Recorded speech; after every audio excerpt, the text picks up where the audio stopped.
Now that we know what probability distributions are, our next topic is on binomial distribution. So we have here two scenarios. Una, yung gender reveal, and the second one is tossing a coin. Observe that in each scenario, there are only two possible outcomes. For the gender reveal, it's either boy or girl. For tossing a coin, it's either head or tail. This type of distributions are called binomial distribution. Binomial distribution is a probability distribution that describes the likelihood of obtaining a specific number of successes in a fixed number of independent trials, where each trial has only two possible outcomes. Kaya nga siya binomial kasi only two possible outcomes. For example, rolling a six-sided die and getting an even or odd number. So dalawa lang yung possible na mangyari, even or odd. Drawing a card from a deck with replacement and recording whether it is red or black. Dalawa lang din, kasi dalawa lang naman yung kulay ng card. Asking 10 randomly selected students from each section whether they wear a mask outside their homes or not. So it's either wear mask or not wear mask. Number 4, recording the body temperature of mall visitors as normal or not. So it's either normal lang siya or not. And lastly, selecting 50 students and recording whether they are SYP or non-SYP students. So dalawa lang pagpipilian. SYP ka ba or non-SYP? What are the conditions of binomial experiment? First, there must be a fixed number of trials. Second, each trial can have only two outcomes, or outcomes that can be reduced to two outcomes, which can be considered as either success or failure. So katulad ng example kanina, non-SYP or SYP lang siya. Okay? We have reduced that into two.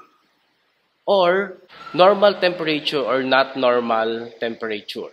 Number 3, the outcomes of each trial must be independent of one another. So, hindi pwede na red card siya at the same time black card siya. So, make sure that each trial only have two outcomes and that each outcome must be independent of one another. And number 4, the probability of success must remain the same for each trial. So, kahit ilang beses mo siya ulitin, dapat yung probability of success natin dito parehas lang. So, pag nag-toss ako ng coin, kahit na 1,000 times pa yan, each time na magto-toss ako ng coin, hindi magbabago yung probability ng getting a head or getting a tail. To find the probability of a binomial distribution, we have this formula. The probability of x is equal to n factorial times p raised to x times q raised to n minus x all over x factorial times n minus x factorial. Here, your n is the number of trials or the number of samples. Ang x naman natin is the number of success. When we say success, it doesn't mean na yung positive lang ang sinasabing success. Ang success dito is kung ano yung hinahanap natin. For example, we are looking for heads, then the success is getting ahead. Kung kunwari naman, ang hinahanap natin is not getting ahead, so ang success natin is not getting ahead. Your P is the probability of success, and your Q is the probability of failure. Here, your Q is just equal to 1 minus P. Ima-minus lang natin sa 1 yung P natin, makukuha na natin yung Q.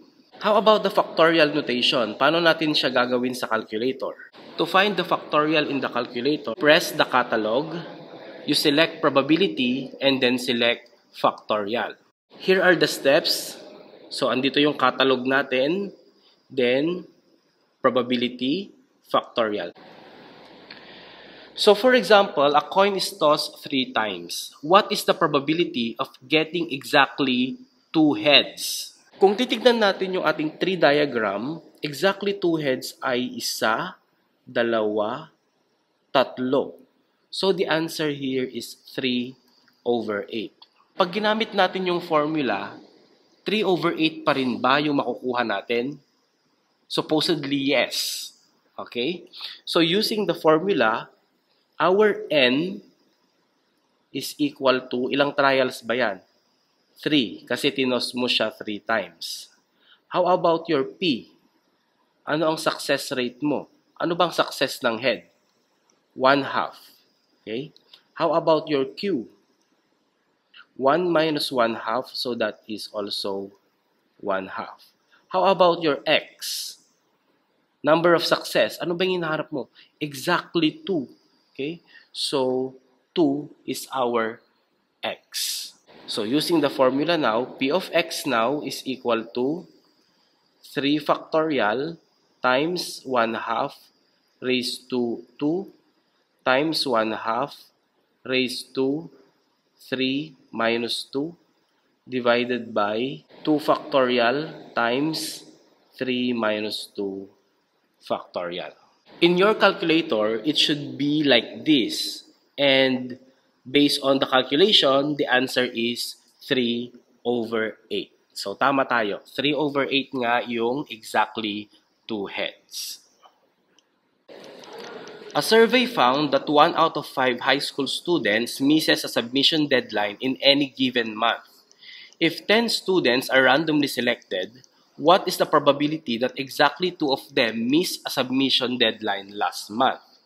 So we need the N, the P, the Q, and the X here. So how many trials do we have or samples? We have 10.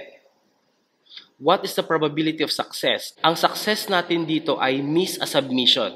Okay? So, based on the problem, 1 out of 5 daw. So that is 1 out of 5. Your Q is 1 minus 1 over 5, so that is 4/5. At ano yung number of success? Exactly 2. So we have 2. Using the formula, we have 10 factorial times 1/5 raised to 2 times 4/5 raised to 10 minus 2 divided by 2 factorial times 10 minus 2 factorial. Using a calculator, it should be like this, and it shows that the probability of getting exactly 2 is equal to 0.3019898, or in 4 decimal places, that is 0.3020. A survey found that 1 out of 5 high school students misses a submission deadline in any given month. If 10 students are randomly selected, what is the probability that at most 2 of them miss a submission deadline last month? So dito, at most na siya. Ano bang ibig sabihin ng at most? Pinakamarami na yung dalawa. So ano yung mga possible? Pwedeng wala. Pwedeng isa, or pwedeng dalawa. Sa tatlong cases na to, pare-parehas lang sila ng N, which is 10. Pare-parehas lang sila ng P, which is 1/5. At pare-parehas lang din sila ng Q, which is 4/5. Ang pagkakaiba, yung kanilang X. Here, your X is 0. Here, your X is 1. And here, your X is 2. So, kailangan kunin mo yung tatlong yan, yung probabilities na yan, and then i-add mo, yun yung magiging final na probability. Using your calculator, this shows that when K is equal to 2, ito yung probability natin. When K is equal to 1, ito naman yung probability. And when K is equal to 0, ito yung ating probability. Adding up, we have 0.3020 plus 0.2684 plus 0.1074. The final probability is 0.6778. Therefore, the probability that at most 2 of them miss a submission deadline is 0.6778. A survey found that 1 out of 5 high school students misses a submission deadline in any given month. If 10 students are randomly selected, what is the probability that more than 2 of them miss a submission deadline last month? So this time naman, more than 2. So ano ba yung more than 2? We have 3, 4, 5, 6, 7, 8, 9, 10. So kukunin natin isa-isa using k is equal to 3 up to 10. However, observe na more than 2 means not at least 2. Diba? Doon sa previous na example natin kanina, nakuha na natin yung at least 2. And the probability of at least 2 is equal to 0.6778. Since sabi natin more than 2 is equivalent to not at least 2, then we can say that P of x greater than 2 is equal to 1 minus yung probability ng x is at least 2. So, ginamit lang natin dito yung concept ng complement. No? So, instead na kunin natin isa-isa itong mga to, which is ang dami, kunin na lang natin yung complement kasi mas madali.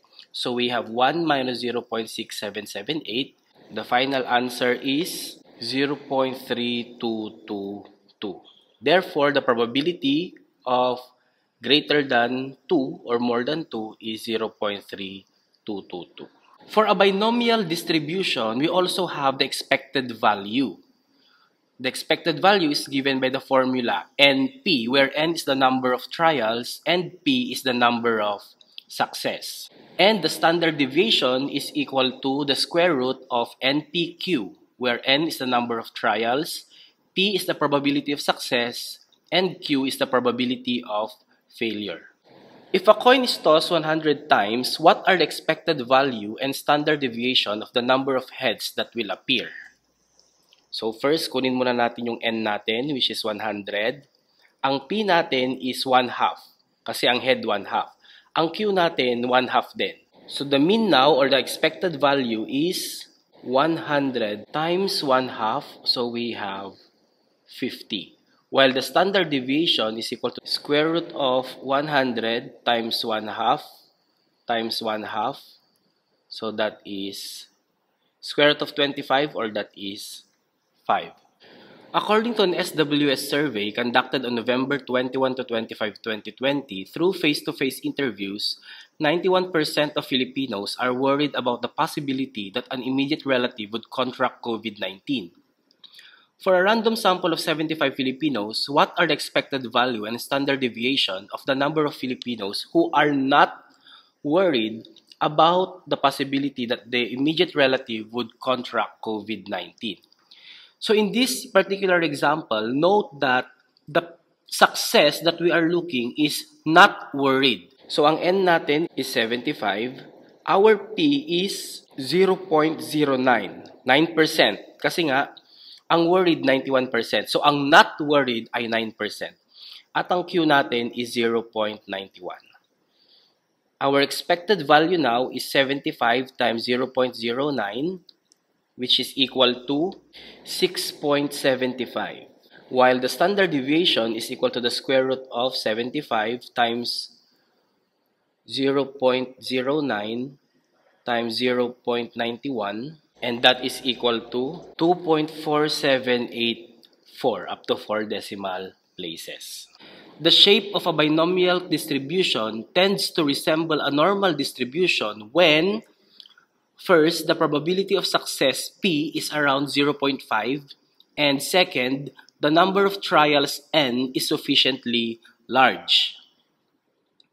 The closer P is to 0.5 and the larger N is, the more binomial distribution looks like a normal distribution. The figures here show how different values of P and N influence the distribution shape. So makikita ninyo dito, no? Habang bumababa yung ating P at tumataas yung ating N, mas nagiging normal distribution yung ating binomial distribution. Whether N is large enough depends on your P. And when P is near 0 or 1 and N is small, using a normal approximation would be inaccurate.